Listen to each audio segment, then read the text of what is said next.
Right now at 4, another South Carolinian is making a run for the White House. Senator Tim Scott made his official announcement this morning. Queen City News chief political correspondent Emma Withrow is in Charleston with what Scott had to say. Today, Senator Tim Scott highlighted what sets him apart from these other Republican candidates on the playing field, citing specifically his backstory. We know that Senator Scott grew up in a working class family with a single mother here in North Charleston, and he talked about the fact that his journey is proof of the American dream. A lot of his policy stances stem from his mother's intense work ethic as a single mom and nurse's aide for the last 50 years. But Scott didn't just talk about himself and his immediate family. He talked about those that came before him, particularly his grandfather, who grew up in Sally, South Carolina. He was forced out of school in the 3rd grade and had to start picking cotton. But he lived long enough to witness his grandson pick out a seat in Congress, and now that same grandson's running for president.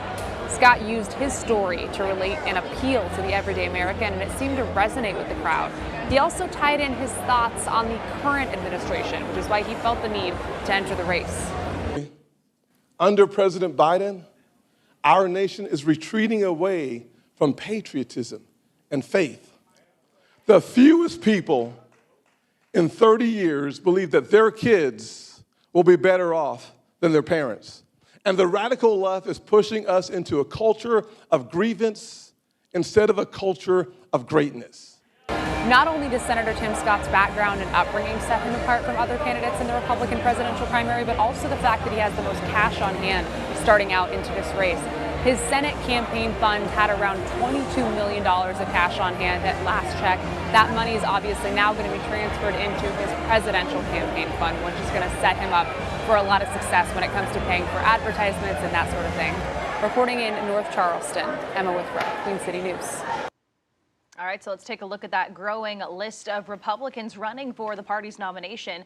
Of course, there's former President Donald Trump, former South Carolina Governor Nikki Haley, businessman Vivek Ramaswamy, former Governor of Arkansas Asa Hutchinson, political commentator and radio host Larry Elder, Texas businessman Ryan Binkley, and author Perry Johnson.